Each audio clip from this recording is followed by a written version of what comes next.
उस चिंतामणि की तरह ना अगर परेशान नहीं होना है और इतने प्रेशर में नहीं आना है ना, तो ये वीडियो बस तुम्हारे लिए। लेकिन इस वीडियो को तुम आगे बढ़ाओ उससे पहले ना एक डिस्क्लेमर जो मैं बहुत क्लियरली देना चाहता हूं कि तुम चाहे जितनी भी स्ट्रैटेजी वीडियो देख लो, जितनी भी प्लानिंग वीडियो देख लो, लेकिन अगर उस वीडियो को देखने के बाद तुम कुछ भी फॉलो नहीं कर रहे हो ना, तो तुम्हें 1% भी चेंज देखने को नहीं मिलेगा। इसीलिए मेरी आपसे बस एक छोटी सी रिक्वेस्ट है, वीडियो आगे बढ़ाने से पहले तुम्हें क्या करना है, कमेंट सेक्शन में जाओ और तुम बस ये टाइप करो कि भैया we are committed, I am committed and I will follow whatever जो भी आपने इस वीडियो में बताया है। तो तभी तो फायदा होने वाला है, क्योंकि अगले 10 मिनट के अंदर तुम्हें मैं दे दूंगा एक कंप्लीट प्लानिंग। डजंट मैटर कि तुम 9th क्लास में हो, 10th क्लास में हो, अक्टूबर तुम्हारा खत्म हो गया, फेस्टिवल जा चुके हैं, मिड टर्म शायद थोड़े अच्छे हुए होंगे, थोड़े बेटर हुए होंगे, अब बच्चों के यूटी एग्जाम्स हैं, किन्हीं के प्री बोर्ड है और 10th वाले बच्चों के तो खासकर बोर्ड है। तो एक कलेक्टिव और एक कंसाइज स्ट्रैटेजी जो कि आपके 9th क्लास में हो चाहे 10th क्लास में आपको हेल्प करने वाली है। ठीक है, नवंबर से लेके फरवरी तक का एक कंप्लीट रोड मैप। मैं आपको बता दूं कि ये रोड मैप कोई पर्टिकुलर सब्जेक्ट को लेके मैंने नहीं बनाया। ये रोड मैप पर्टिकुलर किसी सब्जेक्ट को लेके नहीं है, केमिस्ट्री का ये रोड मैप नहीं है। वो तुम्हें अगर सब्जेक्ट वाइज रोड मैप चाहिए उस पर अलग से वीडियो आ जाएगी, कमेंट करके बता देना, ठीक है, कौन से सब्जेक्ट का रोड मैप आपको सबसे पहले चाहिए। लेकिन ये भैया एक छोटी सी स्ट्रैटेजी है जो कि आपको फॉलो करनी है from the beginning of month November. ठीक है, आप जब ये वीडियो देख रहे हो तो ये आपका एंड ऑफ अक्टूबर है और इसके बाद नवंबर शुरू हो जाएगा। ओके, अब सुनो मेरी बात। सबसे पहले आपको एक चीज दिखाई दे रही है, ये एक कैलेंडर है, अक्टूबर मंथ का एक रैंडम कैलेंडर है। अपने कमरे में ना एक ऐसा कैलेंडर शीट रख लो। क्यों रखना है? क्योंकि यहां पे तुम्हें डेली डे बाय डे एक छोटे छोटे टास्क हैं जो तुम्हें कंप्लीट करने हैं, सो दैट कि तुम अपने आप को ट्रैक कर सको। ये तुम डिजिटली भी कर सकते हो, बट मैं सजेस्ट करूंगा कि अगर तुम इसको फिजिकल मेथड से करते हो, इस तरह से कैलेंडर लगा के, तो ज्यादा इफेक्टिव होता है। तुम्हें दिखता है कि तुमने हर दिन के टास्क को कंप्लीट किया है या नहीं। तुमने वो सुना होगा ना कि rather than making a 1 year plan, एक दिन का प्लान बनाओ, 7 डेज का प्लान बनाओ, छोटे छोटे गोल सेट करो बेटा, वो सही में काम आती है। अब सुनो क्या करना है, मंथ बाय मंथ तुम्हें करना क्या है। ठीक है, देखो सबसे पहले हम बात कर लेते हैं नवंबर महीने की। भैया इस महीने में तुम्हें क्या करना है, अपने बचे हुए सिलेबस, ठीक है, और पास्ट ईयर क्वेश्चंस, इन पे ध्यान देना है। क्या करना है भैया, सबसे पहले तो अपने जितने बचे हुए सिलेबस है ना उनको करो आप जल्दी से जल्दी कंप्लीट। ठीक है, हर सब्जेक्ट का, किसी भी सब्जेक्ट का सिलेबस आपका बचा हुआ नहीं होना चाहिए। देन फिर उसके बाद क्या करना है आपको, डेली देखो आपका एक टाइम टेबल होना चाहिए। और मैं जब टाइम टेबल की बात करता हूं ना, तो वो टाइम टेबल आपकी स्कूल टाइम, ट्यूशन टाइम, उनसे अलग टाइम टेबल आपको सेट करना है। डेली फोकस 20 से 40 मिनट्स का स्लॉट, सिर्फ मैं सही बता रहा हूं, इतने ही मिनट का तुम स्लॉट बनाओ, स्टार्टिंग इतने मिनट से करो, फिर तुम आगे बढ़ जाओ, है ना। इसमें तुम थोड़ा सा टाइम और ऐड कर लो। करना क्या क्या है, अपने नोट्स बना लीजिए इसी महीने में। नोट्स कैसे, की पॉइंटर। वैसे तो बहुत बच्चों के पास नोट्स ऑलरेडी अवेलेबल है, जो बैचेस में एनरोल थे उनको मैंने पीडीएफ वगैरह दे दिया है। बट अगर तुम पहली बार आए और तुम्हें लग रहा है कि भैया मुझे पीडीएफ नहीं मिली है, चुपचाप वो टेलीग्राम लिंक पे ज्वाइन कर लेना। अभी और भी नोट्स और भी पीडीएफ, चाहे 9th की हो, 10th की हो, माइंड मैप, सबको आपको मिल जाएगा। तो ये वाला पार्ट तो हम ही आपको दे देंगे, जैसे कि फॉर्मूला है, की पॉइंटर, इन सबको कलेक्ट कर लो। फिर तुम्हें क्या करना है बेटा, डेली एक हैबिट बनाओ 20 से 25 प्रीवियस ईयर क्वेश्चन सॉल्व करने की।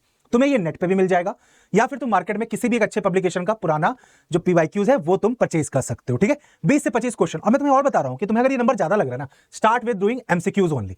ये तुम्हें इसलिए बता रहा हूं, पीवाईक्यूज करने का फायदा इसलिए होता है कि तुम्हें ये पता चलेगा कि एक्चुअली में क्वेश्चंस एग्जाम में बनते कैसे हैं। खासकर अगर 10th क्लास में हो तो भैया पिछले साल के, पिछले 4-5 साल के पेपर के क्वेश्चंस बहुत मैटर करते हैं, रिपीट भी हो जाते हैं। वो चीज कर ली। देन फिर टेक्स्ट बुक की बात करूं कि भैया बात बच्चे पूछते हैं सर कौन सी बुक यूज करनी है।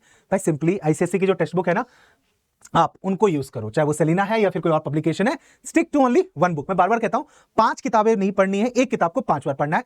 सब किताबों में कंटेंट सेम है। तो ये नवंबर महीने में आपने ये चीजों को कर लिया। ठीक है, फिर आ जाता है मंथ ऑफ दिसंबर। ये वो महीना है जहां पे आपको mock test, pre board, UT दिखाई देंगे। और ये वो ही महीना है बेटा जहां पे विंटर वेकेशन भी होगा, क्रिसमस सेलिब्रेशन भी होगा। तो प्लीज इन सब चीजों को ध्यान में रखना। करना क्या है इस महीने में भैया, अपने वीक टॉपिक एनालाइज करना है। और वो कैसे पता चलेगा, जब आप मॉक टेस्ट वगैरह दोगे तो।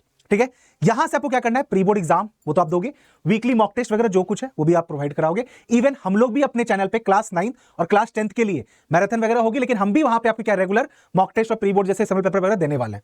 सब आपको मिलेगा। उससे करना क्या बेटा, एग्जाम आपने दे दिया, आपने क्या करना है, अपने वीक टॉपिक को एनालाइज करना है, सब्जेक्ट वाइज, चैप्टर वाइज, कि भैया मैं इस सब्जेक्ट के, इस चैप्टर के, इस टॉपिक में फंसा, वो एनालाइज कर लिया, सो दैट कि आपको अपने वीक एरियाज पता चल जाए और फिर आप उन पे रिवाइज कर सको। ठीक है, देन फिर जब आप प्री बोर्ड और मॉक टेस्ट वगैरह दोगे, आपको पता चल जाएगा कहीं आपके पास नोट्स की कमी तो नहीं है, कोई फॉर्मूला शीट तो नहीं रह गई है, कोई माइंड मैप तो नहीं रह गया, तो आपका दोबारा से रिकलेक्शंस वगैरह चीजें शुरू हो जाएगी। और सबसे इंपॉर्टेंट भैया, प्रैक्टिस फुल लेंथ पेपर, 3 घंटे का समय पेपर आपको दिसंबर से स्टार्ट कर देना है। देखो मैं दिमाग में लेके चल रहा हूं कि आपका फर्स्ट वीक ऑफ दिसंबर यानी 10th ऑफ दिसंबर तक आपने सिलेबस कंप्लीट कर लिया, आपने एक बार रिवीजन कर लिया हमारे साथ। जो बच्चे क्लास 10th में, जल्दी मैराथन की डेट शीट आपको आ जाएगी अपने चैनल पे, कब मैराथन होने वाला है। और सिर्फ 10th क्लास नहीं, 9th क्लास के बच्चों का भी मैराथन होगा, बट 9th क्लास के बच्चों की यूटी वगैरह है, तो इसीलिए हम जो आपका फाइनल एग्जाम है उससे पहले मैराथन करेंगे। यूटी से पहले हम आपको रैपिड डिवीजन वगैरह डाल रहे हैं चैप्टर बाय चैप्टर, लेकिन फिर वहां पे लाइव सेशंस भी दिख जाएंगे। ठीक है, फुल लेंथ पेपर सॉल्व करना जरूरी है, क्योंकि भैया 3 घंटे का पेपर आप डायरेक्टली एग्जाम में जाके दोगे, आप कभी भी 3 घंटे का पेपर सॉल्व नहीं कर पाओगे। इसलिए जरूरी है कि घर में बैठ के स्टार्टिंग से 3 घंटे पेपर को सॉल्व करना। लेकिन सैंपल पेपर को सॉल्व करने का सही तरीका क्या है वो भी तुम्हें बताऊंगा। दिसंबर में तुमने ये चीज कवर कर ली, अब आ जाता है मंथ ऑफ जनवरी। ये फाइनल महीना है बेटा जहां पे आपने अपने वीक एरियाज पॉइंट आउट कर लिए हैं, रिसोर्सेज आपके पास कलेक्ट हो चुके हैं। नाउ जब आप रिवीजन करोगे इस महीने में, ये फाइनल डे, ये फाइनल मंथ है रिवीजन का, बेटा रिवाइज करते वक्त ना हमें उन चीजों को कभी रिवाइज नहीं करना पड़ता, ना ही करना चाहिए जो चीज हमें ऑलरेडी आती है। रिवाइज क्या करना है? सबसे पहले काम करना है अपने वीक एरियाज पे, कोई भी नया टॉपिक नहीं, वही चीजें आपको रिवाइज करनी है जिन टॉपिक्स को आपने हाईलाइट कर दिया है subject wise, chapter wise, topic wise कि आपका कौन सा वीक एरिया था। ठीक है, देन फिर आपको क्या करना है? अच्छा, रिवाइज करने के लिए आप क्या यूज करोगे? आप यूज करोगे फ्लैश कार्ड वगैरह। अब तुम्हारे दिमाग में आ रहा होगा सर ये फ्लैश कार्ड वगैरह हमें कहां से मिलेंगे? मैंने कहा बस टेलीग्राम ज्वाइन कर लेना। ठीक है, if you know you know. Okay, then summarise notes हो गए, हॉट्स क्वेश्चंस हो गए, वीकली फुल सिलेबस टेस्ट ताकि आपकी स्पीड और एक्यूरेसी बढ़े। ये इस पे हम रेगुलरली काम करेंगे, उसकी चिंता करने की जरूरत नहीं है। मैंने बता दिया सैंपल पेपर करने का सबसे बेस्ट तरीका है वीकेंड में, सैटरडे संडे को सिर्फ सैंपल पेपर ही करो और कुछ नहीं करो। हर सब्जेक्ट के सैंपल पेपर करो, अपने ट्यूशन टीचर से, अपने क्लास टीचर से, आप किसी से भी वो सैंपल पेपर क्रॉस चेक करवाओ। ठीक है, कि भैया इसमें क्या गलत है, क्या है, आपके वीक एरियाज ना आपको पता होना चाहिए। बाकी ना अभी आने वाला है चैनल पे बहुत सारी वीडियोस, आंसर राइटिंग कैसे करना है, स्टेप्स क्या क्या होने चाहिए, सब्जेक्ट वाइज सब कुछ आपको दिखाऊंगा with the topper answer sheet. बस बने रहना इस चैनल पे। ठीक है, देन फिर क्या करना बेटा? देखो इतनी चीजें तो है, लेकिन इस सब में सबसे इंपॉर्टेंट बात जो सब बच्चे भूल जाते हैं, अपने को स्ट्रेस नहीं लेना है। स्टार्ट है ना वीडियो के स्टार्टिंग में, भाई साहब ने बहुत प्रेशर ले लिया।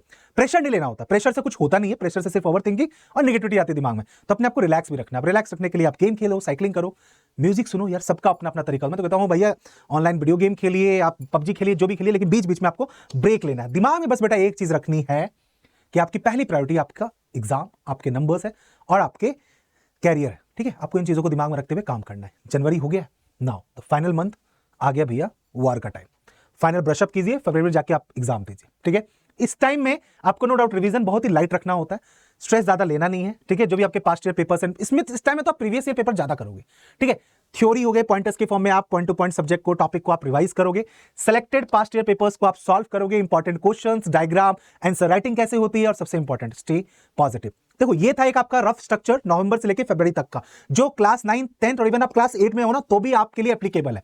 इसके बाद मैंने कहा कि अब तुम्हें वीडियो चाहिए सब्जेक्ट वाइज, टाइम टेबल चाहिए, तुम्हें जिस तरह की भी स्ट्रैटेजी चाहिए कमेंट करके बता दो जल्दी से फटाफट। और सबसे इंपॉर्टेंट बात जो तुमने यहां पे लिख दिया है कि तुम जितनी भी चीजें आप सुनी है तुमने, अगर तुम वीडियो के इस पॉइंट तक आए हो तुम इसको फॉलो करने वाले हो। ठीक है, और तुमने अगर यहां तक सुना है और तुम फॉलो करोगे ना तो ये भी लिख देना कि भैया आप और मैं मिलके अपने एग्जाम्स को फोड़ेंगे।